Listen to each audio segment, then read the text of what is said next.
വളരെ വേദനാജനകമായിട്ടുള്ളൊരു സംഭവമാണ്.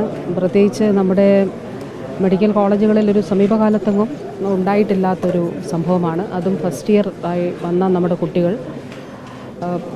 ബാക്കി ഇപ്പോൾ പരിക്കേറ്റ് ചികിത്സയിലുള്ളവരിൽ ഒരാളുടെ നില വളരെ ക്രിട്ടിക്കലാണ്, 2 പേര് ക്രിട്ടിക്കലാണ്. അതിലൊരാളുടെ നില വളരെ മോശമാണ് എന്നുള്ളതാണ്. ഇപ്പോൾ മെഡിക്കൽ ബോർഡ് പ്രത്യേകമായിട്ട് ചേരുന്നുണ്ട്. ആ മെഡിക്കൽ ബോർഡ് സാധ്യമായിട്ടുള്ള എല്ലാ ചികിത്സകളും നൽകണമെന്നുള്ളതാണ് തീരുമാനിച്ചിട്ടുള്ളത്. അപ്പോൾ അതിൻ്റെ കാര്യങ്ങൾ കൂടി മെഡിക്കൽ ബോർഡ് പരിശോധിക്കും. നിലവിലുള്ള സ്ഥിതി, ഇപ്പോൾ നൽകുന്ന ട്രീറ്റ്മെൻറ്റ്, ബാക്കി കാര്യങ്ങളെല്ലാം തന്നെ മെഡിക്കൽ ബോർഡ് പരിശോധിക്കും. ഇപ്പോൾ മെഡിക്കൽ ബോർഡ് മുകളിൽ ചേരുകയാണ്. ഇല്ല, ഇവിടെ പൂർണ്ണമായ എല്ലാ ചികിത്സയും ഇവിടെ നൽകാൻ കഴിയും.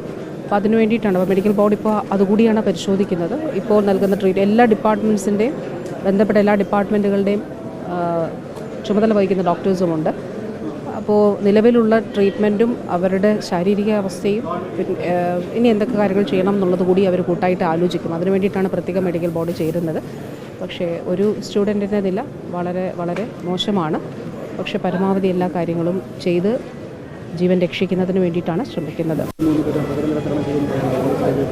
ഇല്ല, അതിൽ 2 പേരുടെ, ഈ 4 പേരിൽ 2 പേരുടെ നില ക്രിട്ടിക്കലാണ്. അതിൽ തന്നെ ഒരാളുടെ നില വളരെ ഗുരുതരമാണ്.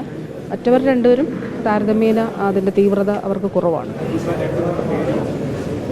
പേര് ഞാൻ പറയാം. വളരെ ക്രിട്ടിക്കലായിട്ടുള്ള, കാരണം അവരുടെ പേരൻസിനെ ഞാൻ കണ്ടില്ല. അപ്പോൾ അതും അവരെയും കൂടി ഒന്ന് കണ്ടതിന് ശേഷം നൽകാം. ഇവിടെ എല്ലാ ചികിത്സാ സൗകര്യങ്ങളും ചികിത്സയും അവർക്ക് നൽകും എന്നുള്ളതാണ് സൂപ്രണ്ടും പ്രിൻസിപ്പലും ഒക്കെ അറിയിച്ചത്. മെഡിക്കൽ ബോർഡ് ചേർന്ന് മറ്റെന്തെങ്കിലും തരത്തിലുള്ളൊരു ഇൻ്റർവെൻഷൻ ആവശ്യമുണ്ടോ എന്നുള്ളത് കൂടി നോക്കും. അപ്പോൾ അതിനു വേണ്ടിയിട്ടാണ് അവർ ഇപ്പോൾ മീറ്റ് ചെയ്യുന്നത്.